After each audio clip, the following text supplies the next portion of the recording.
Let me begin by just reminding us where we are in this course, reminding ourselves of what we've done and what we have yet to do. We started by talking about the brain, the physical basis of thought, and then we moved to some general introductions to some foundational ideas in the study of psychology, Freud and Skinner.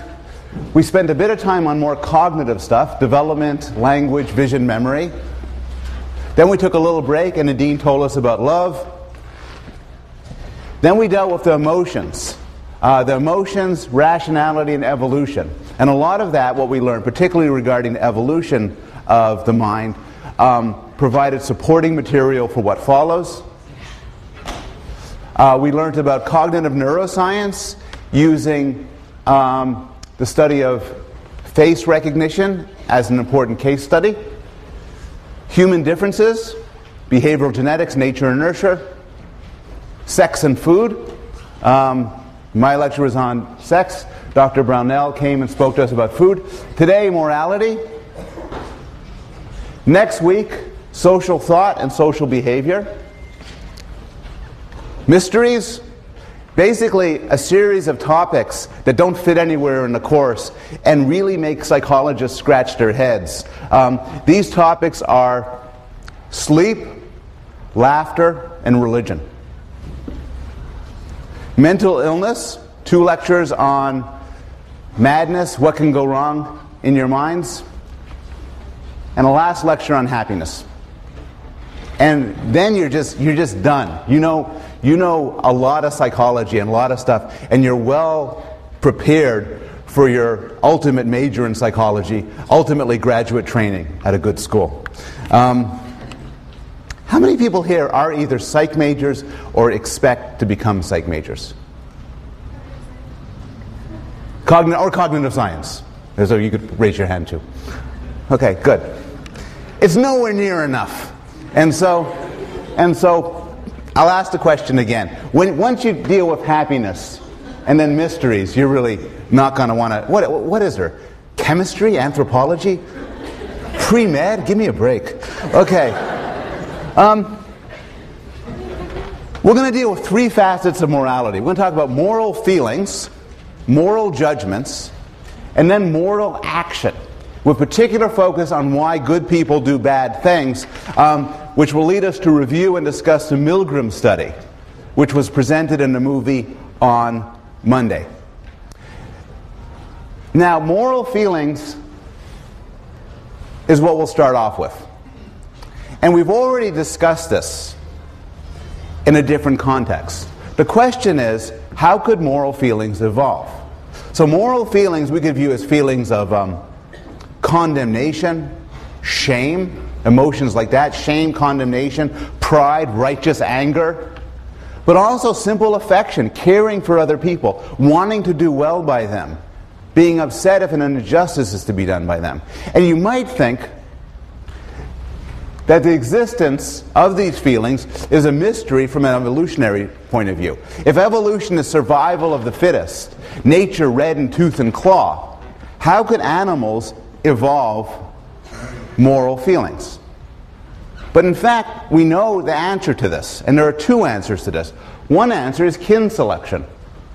So evolution works at a level of the genes, and because of that, it could give rise to animals that are themselves altruistic. And they're altruistic because they act to preserve other animals that share the same genes.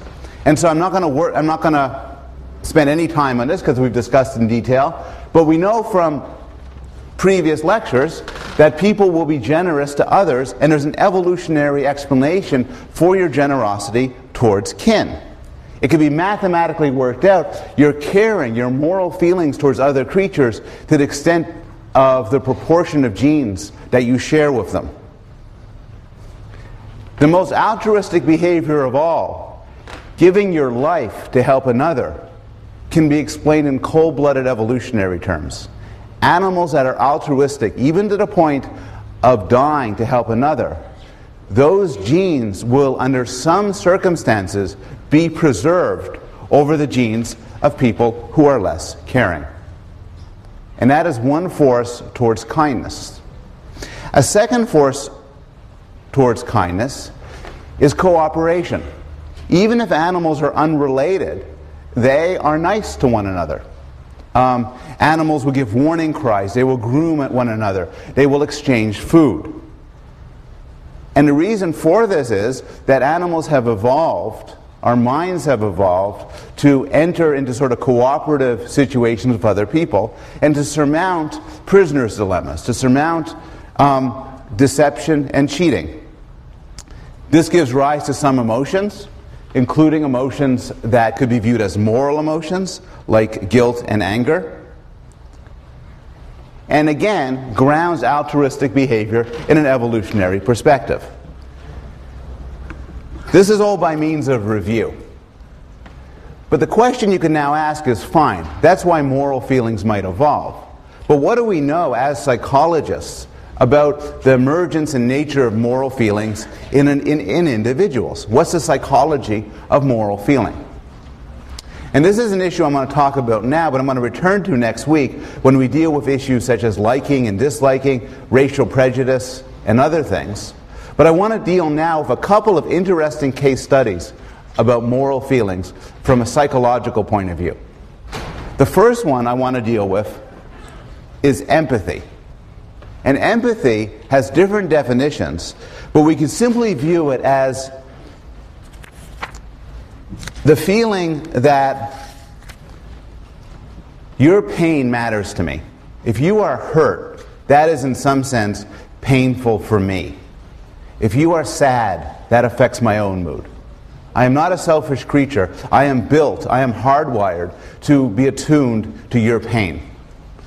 This is an old observation. Adam Smith, who is often falsely viewed as a proponent of selfishness and hard-headedness, was quite explicit about the pull this has. He notes, when we see a stroke aimed and just ready to fall upon the leg or arm of another person, we naturally shrink and draw back our own leg or arm.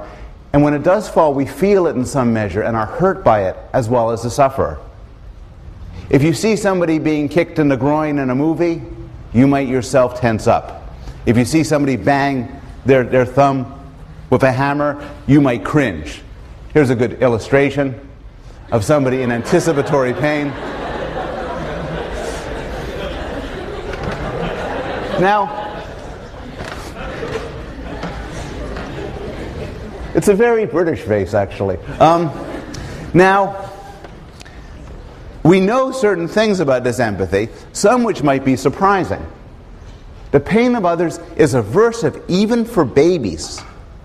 We know this because if babies hear other babies crying, they will get upset. The crying of babies is aversive to babies. Now, some of you may be sufficiently cynical to say that could be explained in other ways. For one thing, one theory is that babies hear other babies cry. Because babies are so stupid, they think they themselves are crying. If they're crying, they must be in some sort of pain, so they cry some more. But clever psychologists have ruled this out. What they did was a study where they exposed babies to tape-recorded sounds of other babies crying and tape-recorded sounds of themselves crying. Babies cry more to this pain of other babies than they do to their own pain, suggesting that their response is to some extent a response to the otherness of the characters. We know pain of others is aversive for chimpanzees. And we know this in certain ways, but we know this in particular from a series of studies that would be unethical if they were to be done today. In these studies, they put a chimpanzee in a room, and there's a lever. And when the chimpanzee slaps the lever, it gets some food. Trivial, smart animal, piece of cake. But the room has a window leading to another room. And in the other room, another chimpanzee is placed. This second chimpanzee is not a relative of the first chimpanzee, and they've never seen each other before. Now when the first chimpanzee hits the lever, the second chimpanzee gets a painful electric shock, putting the first chimpanzee in a horrible dilemma. In order to feed himself, he has to torture another animal. Chimpanzees do not starve themselves to death. It's very unlikely any of you would either. but they go a long time without food, suggesting they do not want to cause this other chimpanzee pain. It only works within species. So in another experiment, they put a rabbit in the other room, and the chimpanzee would slap the lever repeatedly to make the rabbit scream in pain and jump. Now, we've known for a long time that empathetic feeling is not logically linked to morality. This is a point made by Aristotle. I could see you writhing in pain. That could cause me pain. But it doesn't mean I'm going to be nice to you. I could run away from you. I could turn my head. Or I could blame you for causing me this misery. But it does happen that that this sort of empathy does lead to moral concern and action. If we do an experiment and we induce you to feel empathetic to somebody, we get you to feel what they're feeling, you're more likely to be nice to them. And people differ in the extent to which they feel empathy. People differ to the extent it will hurt them to watch me slam my thumb with a hammer. If you are high empathy, you're more likely to be a nice person than if you're low empathy, suggesting there's some connection between empathetic feeling and liking. Now, empathetic feeling, like any other human capacity, differs across people. Some of us have a lot of it, some of us don't have much of it. There's some reason to believe that in a population known as psychopaths, a population we'll return to later on when we discuss mental illness, this sort of instinctive empathy is broken. And the pain of others just doesn't bother them very much. I have some illustrative quotes here. In Damon's book, a wonderful book on psychopathy, he talks about a 13-year-old mugger who specialized in mugging blind people. And when asked about the pain he caused his victims, he responded, "What do I care? I'm not her." Which is logically correct, but in a sense inhuman. The fact that it's another person should make you care. The serial killer Gary Gilmore basically said the pain of others gratified him and caused him no unhappiness at all. "I was always capable of murder. I can become totally devoid of feelings of others, unemotional. I know I'm doing something grossly," and here there's a very bad word, "wrong. I can still go ahead and do it." And Ted Bundy, when interviewed, at one point said he was astonished that people made such a fuss about all of his murders.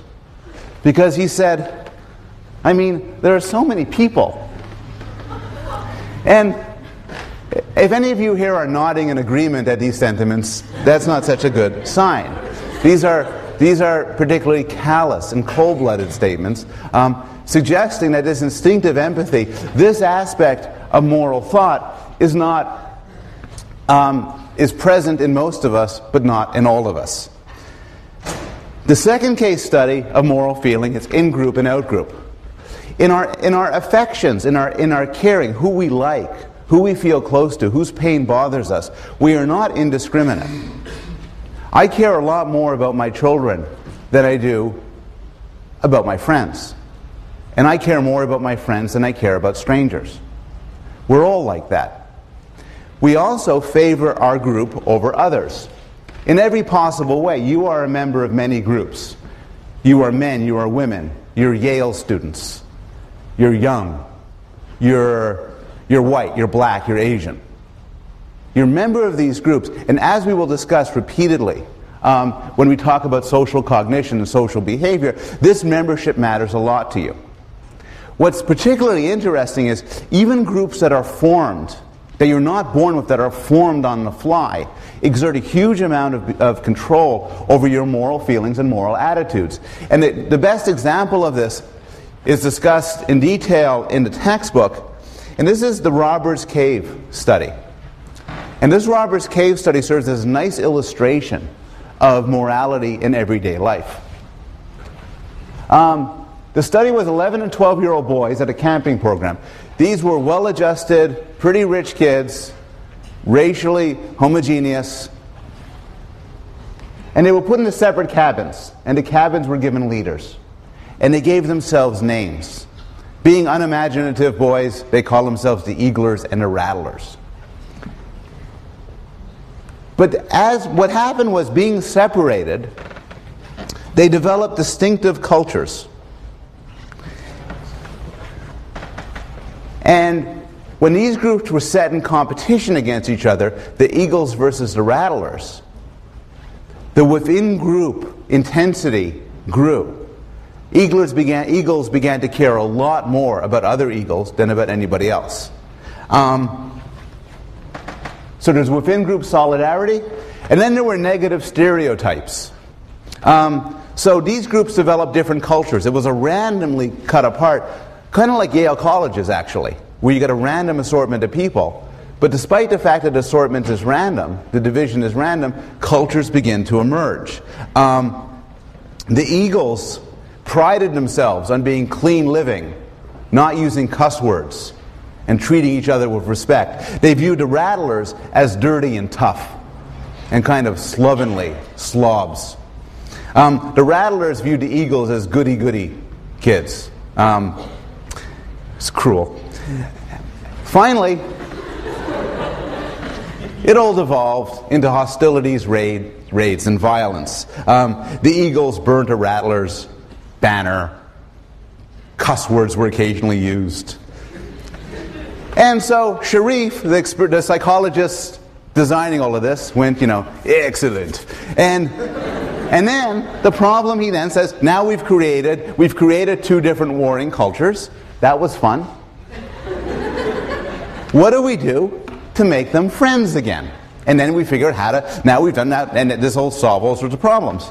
So they started off, they set up peace talks, where a representative of the eagle and a representative of the rattler were set to meet and plan ways that they could, disarm and stop using cuss words and everything like that. This failed. The kids who engaged in the peace talks were ostracized by their own groups as treasonous. That failed.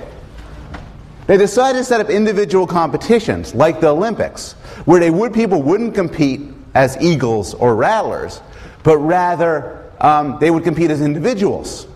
That failed too. Like the Olympics, the teams took their individual accomplishments as reflecting on the group, and it devolved into eagles versus the rattlers. They shared meals, which turned into food fights and more cuss words. They shared movies, more fights, more cuss words. They shared fun with firecrackers, which was a disastrous thing, which nearly brought the experiment to an end. They brought in a religious figure to give them sermons on brotherly love. The sermons were entirely unsuccessful.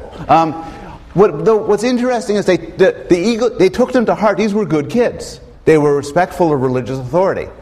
But the lessons they took from them is, I should learn to love my neighbor. If I'm a rattler, I should learn to love my fellow rattler and appreciate him as a fellow rattler, as a person. I love him. It's love. Not like those scummy eagles. They all failed. Here's what worked. Sharif told all of the kids, that the water line to the camp was cut. And they all had to defend the camp. What this did was, it established a superordinate goal. That is a goal that everybody shared. And perhaps more important, a common enemy. This is where the solution, by the way, to bringing together, and you could write this down, to bringing together all the warring countries and religions of this planet is an alien attack. By the logic of the Sharif, it will bring us all together as a group. A different question is, in that experiment, the groupiness was established in a very powerful way. They lived separately, they interacted with each other, they had their own names. The psychologist Tajfel, after World War II, was interested in the question of what could make a group. In other words, what do I have to do to you to put you in a different group from him? What do I have to do to this class, this side of the class, to put you in a different group from this side and different from that side? And what would I have to do for those groups to matter Such that, for instance, if I separate you in one group and you're another group, and I give you $100, will you give the money more to him or to him? Will you give it more to your own group or to another group? And what he found was, you don't need much. In one experiment, he showed people pictures of modern art. And based on their responses, he described them as Klee lovers or Kandinsky lovers. Now this is all made up. They were just random assignments. But the Klee lovers viewed themselves as more similar to other Klee lovers. They thought the Klee lovers tended to be smarter than the Kandinsky lovers, and the Klee lovers would devote more resources to themselves than to others. This is why it's called minimal groups. You don't need much to make you into a group. And in fact, later experiments just flip the coin. So the experiment goes like this. I ask everybody in this class to take out a coin. You all flip it. Everyone who's heads, you're one group. Everyone who's tails, you're the other group. Then I ask people in the heads group, which group do you put yourself aside? Which group on average do you think is smarter? You say, well, kind of works out that the heads group is kind of really smart. Heads, smart. Which group? Here's some money. You have to distribute it. You're more likely, it's a subtle effect when you make the group so minimal, but you're more likely to give it to your own group than to others. And this suggests that moral feelings are exquisitely attuned, not necessarily only to individuals, but also to the psychology of groups. Any questions at this point about moral feelings?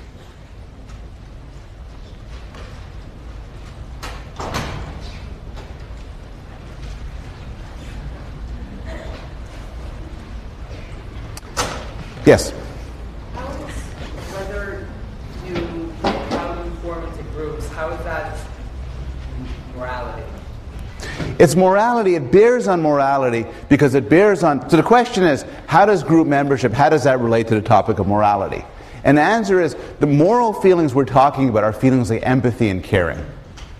For me to have a moral feeling towards you means you matter to me. If you were to be harmed, I would view it as wrong. And the group experiments suggest that the extent to which these moral feelings operate are partially determined by the groups to which we belong to. If I'm American and you're from another country, I will view myself, this is a very kind of obvious finding, my obligations to you will be seen as less than if you were another American. If I'm a Klee lover and you're a Kandinsky lover, I don't think you quite deserve as much as me.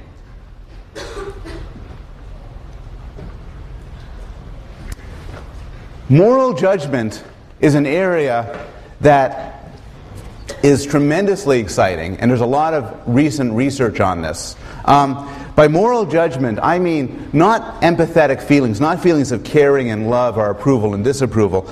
Sorry, not feelings of caring and love and empathy, but notions like something is good or bad, something like something is fair or unfair. So, there are 3 hallmarks for moral judgments. So suppose I say, I don't like strawberry ice cream. That's an evaluation, that's a judgment. But it's not a moral judgment. Why not? Because I don't think it carries a sense of obligation. I don't think anybody's obliged to eat or not to eat strawberry ice cream. And it doesn't carry a notion of sanctions. Meaning, I don't think anybody should be punished for eating strawberry ice cream. On the other hand, if I say, I don't like baby killers, that actually is a moral judgment in my case. So it's not merely I say, well, I don't like baby killers, you like to kill babies. I actually think we are obliged not to kill babies. If you disagree with me, you're wrong, and you should stop killing those babies. Should you fail to stop killing those babies, I think you should be punished for killing babies. And that's what my judgment about no killing babies makes it a moral judgment. Now, some people are tempted to look at this the wrong way and say, look, what a weird topic, morality. I don't believe in morality. I believe in Nietzsche. I don't believe in morality. I don't believe in ethics. But I don't believe you if you were to say that. Because morality as we talk about it in this context, isn't just regarding your position on big questions like political issues or big moral questions like abortion or capital punishment. Rather, some sort of moral judgment happens all the time, often unconsciously. So as you live your life, you have to answer questions like, what should you eat? Any moral vegetarians here? I'm just raising my hand to encourage people. Okay? Anybody give to charity? Anybody not give to charity? Good. Different from the moral vegetarians, I noticed. Who do you socialize with? There's homeless people around Yale and New Haven. What do you give to them? You avoid their eyes? What do you want to do with your life? Who do you have sex with? Under what context or conditions? These are moral questions. I view my favorite moral dilemma is, as I'm walking down the street and I see somebody I sort of know, do I avoid eye so I don't have a conversation? Or do I say, hey, how are you doing? Or do I kind of do the nod, hoping that there won't be more than this nod? And then after I leave and I say, oh, I should have made eye contact with that person. I'm such a jerk. Here's a homeless person. But these are day-to-day moral questions we struggle with all the time. And so there's a centrality in the study of how we do moral reasoning. So what do we know about moral reasoning? Well, we know that there are some universals. There are some aspects of moral reasoning that show up everywhere on Earth. And there's some evidence, though it's not particularly strong at this point, that these same intuitions show up in young children and in non-human primates, like chimpanzees, capuchins, macaques, and so on. And these are things like anger at cheaters, gratitude towards sharers, the sort of things you'd expect to come out in a prisoner's dilemma. Feelings that some things are right and some things are wrong. And these are foundational. But at the same time, the study of moral reasoning is a fascinating issue for those of us interested in cross-cultural psychology, because there are plain differences across cultures. So, the anthropologist Richard Schwader gives a list here of human differences. People have found it quite natural to be spontaneously appalled, outraged, indignant, proud, disgusted, guilty, and ashamed by all sorts of things.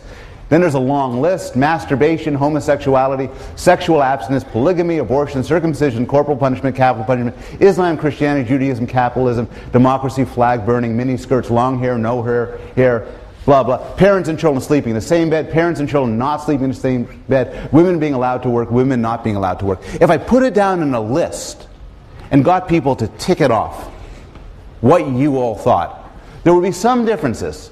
Some of you think meat eating is okay. Some of you do not.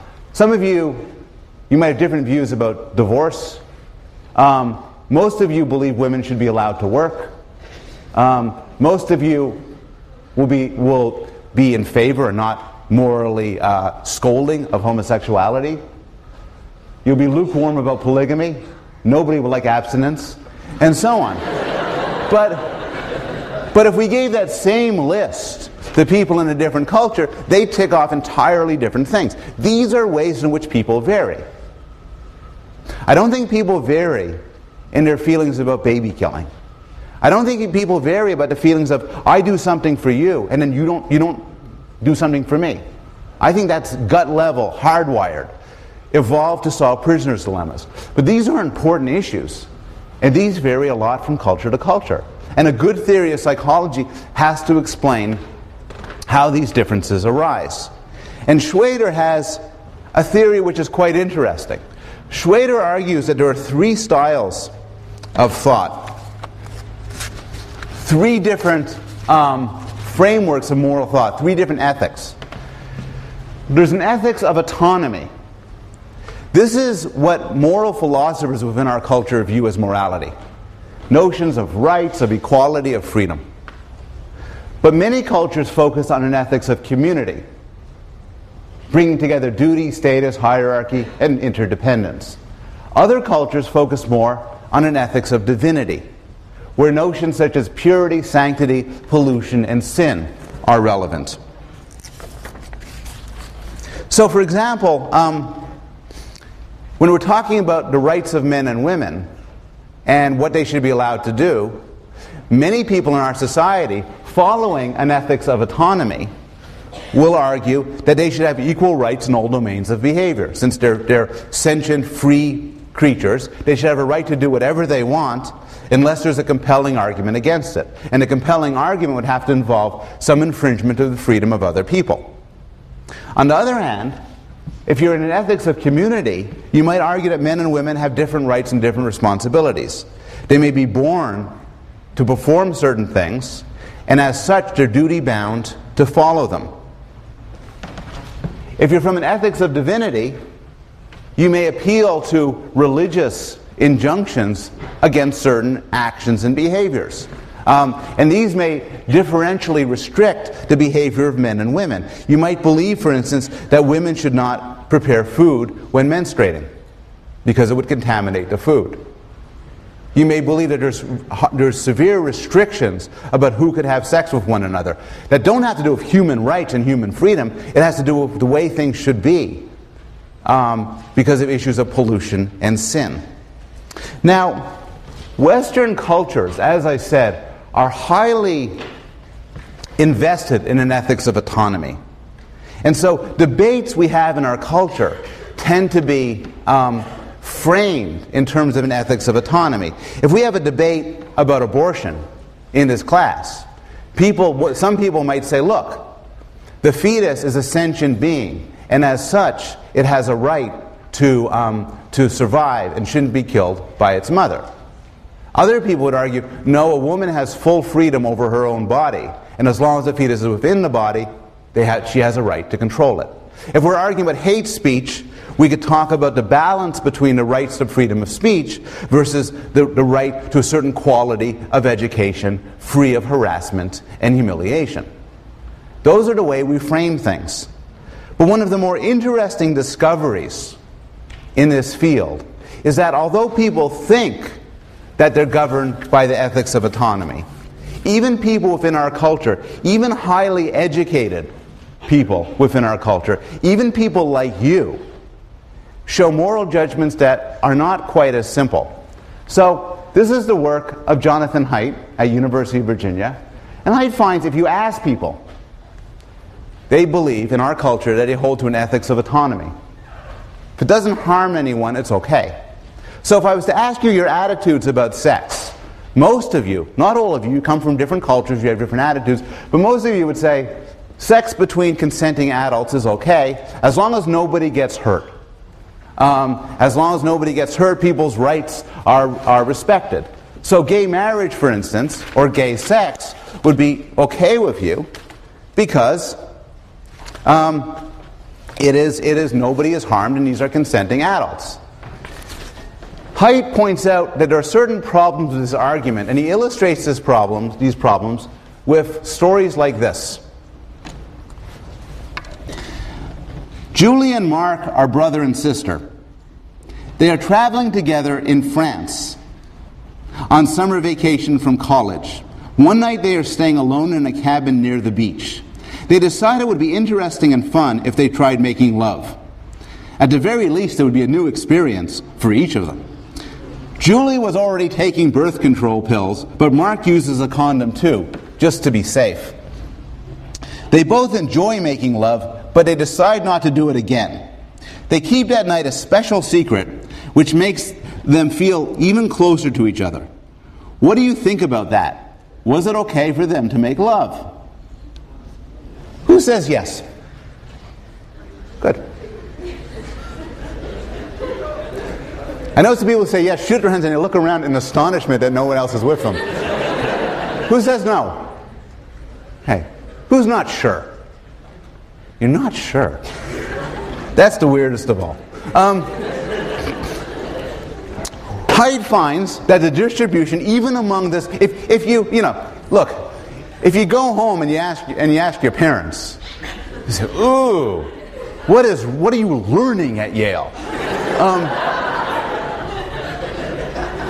This is a very unusual culture in where some people will say it's okay. What Haidt finds is most people say it doesn't, and then he simply asks them, being a good psychologist, okay, what's wrong with it? And this is the brother-sister case. And the responses are interesting. Because people view themselves as committed to an ethics of autonomy, they can't just say it's disgusting. So they exhibit what Haidt describes as moral dumbfounding, meaning that they struggle to find an explanation. They say, it's terrible because they'll have a kid, and the kid will grow up freaky.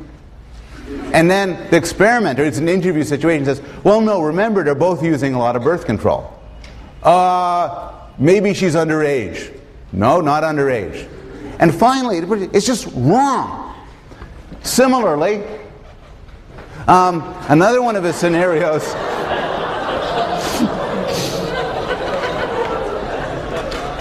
This isn't as bad as you might expect. The family dog is playing outside and gets hit by a car.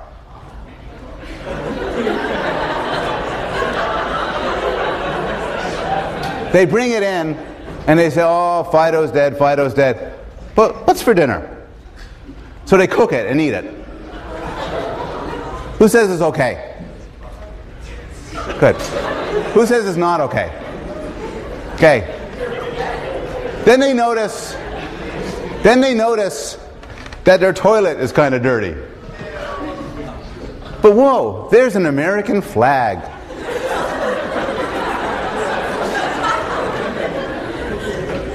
They then use the toilet to clean the flag. Who says that's okay? Anybody think it's not okay? And just keep in mind, we're getting sort of even responses here. On all of these, the majority of people who are not college students in elite universities say, oh, that's so wrong. Finally, there's this one, and this one really is as bad as one might expect. The guy's lonely, so he purchases a frozen chicken from the supermarket, brings it home, and has relations with it. Then he cooks it and eats it. Look, this is a scientific paper in Psych Review. Okay? Who says that's okay? Good. And I notice there's consistency among people.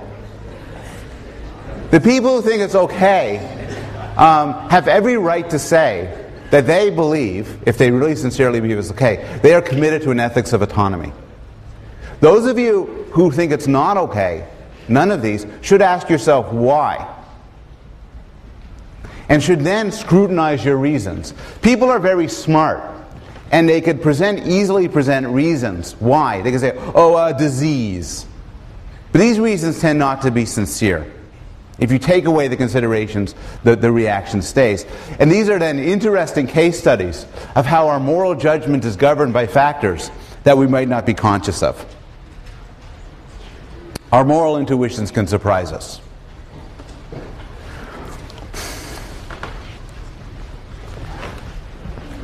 The motivation for Milgram's work, and this is the final thing we'll talk about in the context of morality.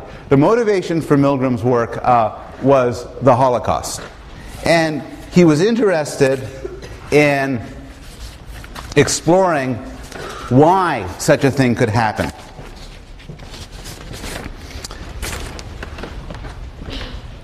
I should note, by the way, you know from the movie that Milgram was a Yale professor. He left Yale when he didn't get tenure, moved to Harvard, didn't get tenure there too. He had a reputation by then as a mad doctor. He ended up at City University of New York, became a full professor at age 33, died in his early 50s, did not lead a good life, but had extraordinary discoveries. Another discovery which we'll talk about next week is, has anybody heard the phrase 6 degrees of separation? Milgram. And we'll talk about that later. Milgram had a powerful imagination. Okay, so we know this. This is all review. There's the guy. How many of you laughed when you saw the movie? Interesting question, why? And we'll talk about that in a little while. Shocks, slight shock to XXX. This is just repeating what you've seen. The learner protests as he's being shocked more and more, but the experimenter continues to request obedience. For those of you who haven't seen the movie, again, the setup is someone is a subject. They don't know, they think that they're teaching somebody in a memory game, but actually the person who is being shocked is a Confederate who is trained to react in certain ways as he's being increasingly shocked. And the finding is that the majority of people will deliver fatal shocks to this person who they had never met, based on the instructions of another person. Now, there's some immediate bad explanations for this. One explanation is these are really strange people. These are a normal group of psychopaths. But we know that's not true. It's been replicated with many subjects. There's no reason to believe that the subjects in Milgram's original study were in any way unusual. It's also a misreading to say that people are in general sadistic. You remember from the movie, nobody got pleasure from giving the shocks. They felt acutely uncomfortable, embarrassed, conflicted, under a huge amount of stress. They weren't liking doing this. There were follow-up studies. This is the original study. If you take it away from Yale, some of the authority goes away, and similarly, the extent to which there are fatal shocks goes down. If the teacher is with the learner, next to him, it goes down. If you have to put the guy's hand on it, you're less likely to kill him. If the experimenter gives you instructions by phone, you're less likely to do it. If an ordinary man, not the guy in a white lab coat, but an ordinary guy says, hey, keep shocking him, that's okay, you're less likely to do it. And if there's a rebellion, if somebody else rebels and says, I won't do it, you're much more likely not to do it yourself. There are some, oh, sorry. Yeah, and if you could get to choose your own shock level, you could keep, then very, very few people go all the way. So these are an important list of factors as to the factors that can make somebody less likely to bring it up to the killing level. And as a result, we can look at those factors and think about what is the perfect situation for making somebody do something like this, and the perfect situation not to. Some more serious critiques of Milgram. Milgram's experiment is why we have human subjects committees. This is a terribly stressful experiment to do to people. And as I say now, but a lot of studies I describe in this class, it would not today be done. People did say they were happy to have participated, and only 2% said that they were sorry. But still serious damage could have been done, and perhaps was done. These people left the lab having learnt about themselves that they'll kill another person if someone tells them to. And as psychologists, I don't think we have any right to do that to people. I think people can learn these things about themselves. We have no right to put you in a circumstance where you believe you killed somebody and then tell you it was just pretend. We just made you kill somebody. And that's a serious ethical criticism. Historians and sociologists have brought things back to the questions that Milgram was interested in, and argued, and this is controversial, the extent to which obedience really is a good model for acts of genocide. So just to take one example among many, Goldhagen argued that the participants in Nazi Germany and in the Holocaust were actually not people who were obediently following orders, but rather were enthusiastic people who volunteered to do it. Still, Milgram's work is interesting for many reasons, in large part because he provides an illustration of the perfect situation for getting somebody to do a terrible thing. And a perfect situation has certain ingredients. It includes authority, in this case the authority of Yale, and the authority of science. This is an experiment, it must go on. The notion of a self-assured experimenter. The results would be very different if the experimenter himself seemed nervous, unwilling to proceed, confused. But he was confident, and he kept saying that he will take responsibility. There was distance between a learner and an experimenter. Recall, you get less of an effect if you have to touch the guy. But distance makes it easier for you to kill him. And finally, there's a new situation and no model of how to behave. One of the reasons why the Milgram experiment is so nice to know is that if this ever happens to you, not as an experiment but in real life, it will no longer be new to you. You'll know what sort of thing this is, and you'll be able to examine it in that light. I want to end this lecture summing up, drawing a lot upon Milgram and some other work, and talk first about two forces for evil, and then end by talking about two forces for good. The first force for evil is de-individuation of self. And what this means is, one reason why people are so bad in groups is because you could diffuse your responsibility.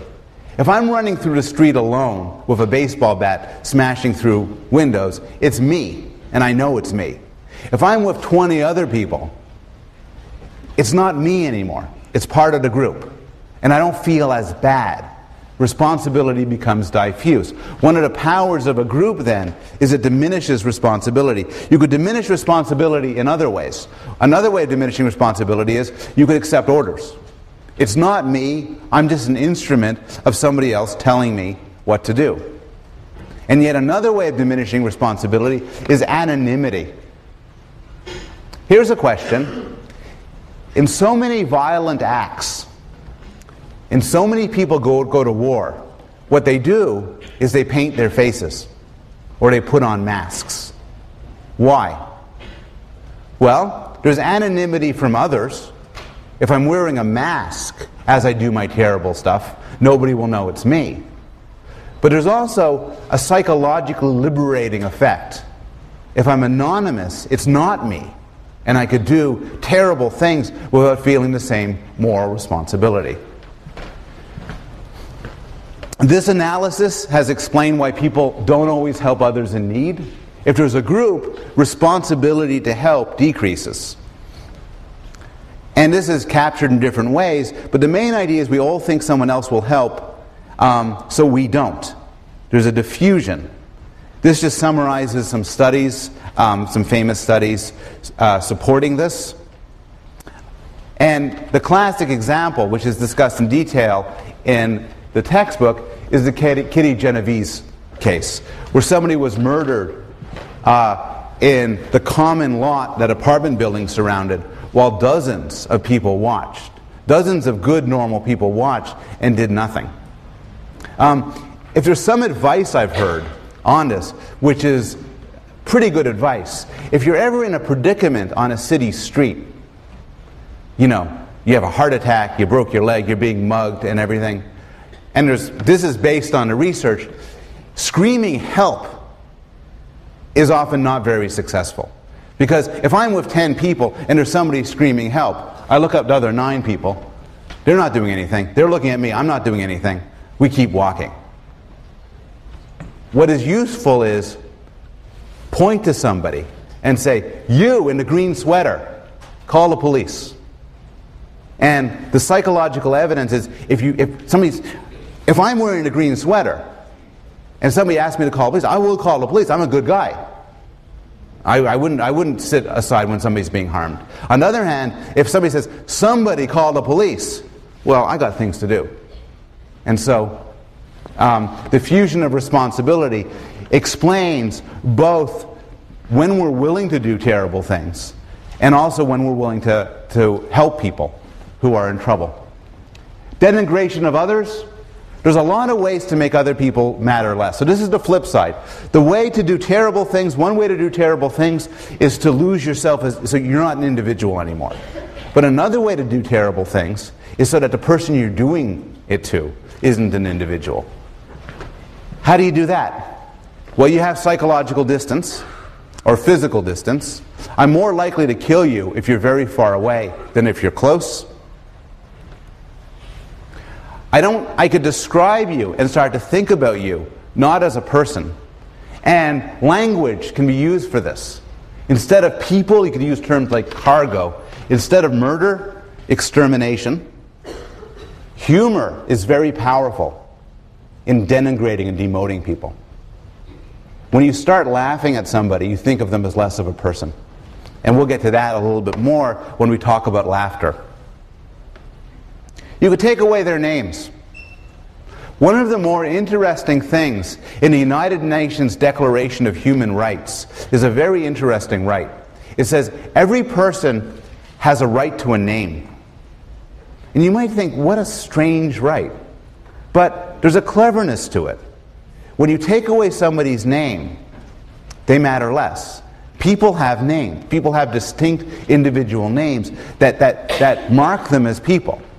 And once you know somebody's name, you're less likely to do bad things to them. And another option, which I'm interested in from the standpoint of my own research, is you could see them as disgusting. Disgust is what Paul Rozin has called the body and soul emotion. And we know certain things about disgust. It is a human universal.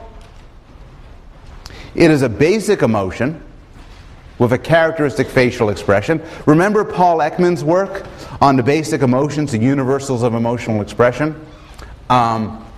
Disgust is one of them. And it is universally elicited by certain things like this list. Wherever you go, feces, urine, blood, vomit, rotten flesh, and most meat will be disgusting. Now, if that was all we had to say about disgust, it wouldn't affect morality very much. But we know that people can be seen as disgusting. And Charles Darwin, actually, who was an astute observer of human behavior, tells a nice story that illustrates this, how a native touched with his finger some cold preserved meat and plainly showed disgust at its softness, whilst I felt utter disgust at my food being touched by a naked savage, though his hands did not appear dirty. People can be disgusting. And if people are seen as disgusting, they matter less. The philosopher and legal scholar Martha Nussbaum nicely summarizes this.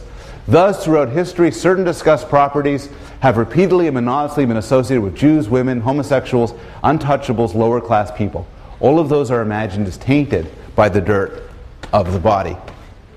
I won't read this, but this is a typical bit of Nazi propaganda. Any genocidal movement that has left behind a written record has been shown to use the mechanism of disgust to dehumanize people and make them easier to kill. I'll skip that. I want to end, though, on a positive note. And a positive note are forces for good. So forces for bad are to lose yourself as an individual, lose yourself in a crowd, lose yourself because there's some authority using you as an instrument, lose yourself because you're anonymous. Plus, treat others not as people, as numbers, as objects, as disgusting things. But there are some forces for good. These include contact and interdependence. What this can be viewed as an extended version of selfish gene theory, which is that to the extent you're interconnected with other people, you care about them more for purely selfish reasons. Robert Wright presented this in a very blunt way, but I think his quote is quite moving. One of the many reasons I don't want to bomb the Japanese is that they built my minivan. And the idea is he has economic codependence, these people. They're a different group. You might want to kill them under normal circumstances. But the interdependence gives rise to a moral connection. Thomas Friedman proposed the Golden Arches theory of human conflict, which said that no two countries which each have a McDonald's will ever go to war, because McDonald's forces global interdependence. This was falsified in a NATO bombing of, I think, Sarajevo. But still, his heart's in the right place. The idea is that interconnection makes you more likely to get along with other people. More generally, there's what's been called the contact hypothesis. So interdependence is one thing. But what's maybe more interesting is that simple contact with other people, particularly if you're of equal status, you have a common goal, and you have social support, makes you like people more. There are now dozens, probably hundreds of studies that show that people who would otherwise show animosity towards one another, like blacks and whites in the United States, like each other more if they're brought together. And there's a lot of social psychology research as to the conditions in which you have to bring them together. The Robbers Cave study talked about before is a nice example.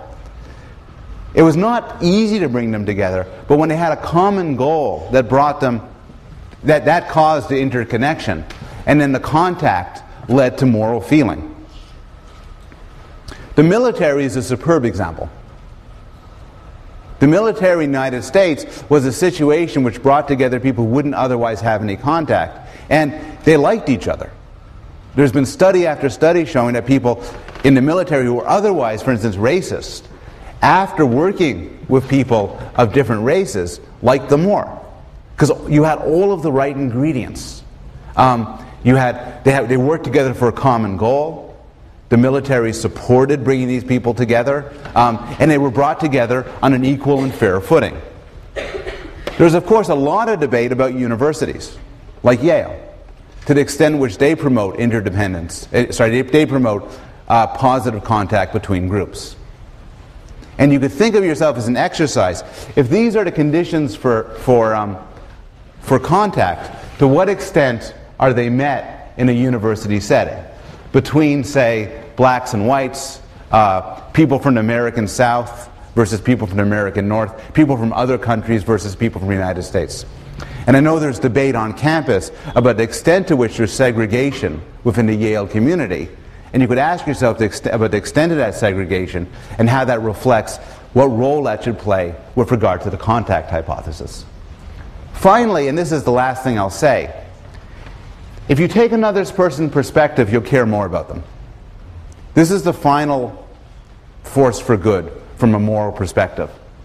JFK, when making the plea for equal rights, didn't produce an abstract philosophical argument, but rather tried to invite his listeners, who were white, to engage in perspective taking. If an American, because his skin is dark, cannot eat lunch in a restaurant open to the public, and so on, so on, so on, then who among us would be content to have the color of his skin change and stand in his place? Who among us would be content with the counsels of patience and delay? Again, Nussbaum goes on and talks about how in Greek dramas invited people to take the perspectives of those who they would never imaginably be or even be in contact with, and argued that this led to an empathetic expansion. I think one of the greatest circles for moral good is storytelling, where you're invited to take the perspective of another and see the world as they do. Finally, there are direct ways. You can ask people, and this is a way which we talk to our children when we try to get our children to expand their moral concern of compassion. We say, try to see it from their point of view. How would you feel if? Then there's indirect ways. You can, for instance, use the power of metaphor. There could be familiar things that you are close to, and you could bring in together new things as falling under the rubric of these familiar things. So if I wanted to cause you to feel moral concern for a fetus, I would do well to describe it as a preborn child. if I wanted you to care about an animal, I would do well to describe it as if it were human. If I wanted to think about all of you and get you and establish more of a connection with you, I would not describe you as, unrelated strangers. Rather, you are my brothers and my sisters. And of course, any political movement that tries to bring people together uses a family metaphor. Finally, when Steven Spielberg tried to get us to entertain the notion that computers and robots are sentient moral beings, he did not show us one that looked like this. He showed us one that looked like that. Okay, the reading response for next week is a simple one. I know I've been giving difficult reading responses. This is simple. You could write it up very short, and that will be a passing grade if you just write up very short. You could also write it up a bit longer. Suppose the Milgram experiment had never been done, and it was being done for the first time here. What would you do? What do you think everyone else would do? Okay, I'll see you next week.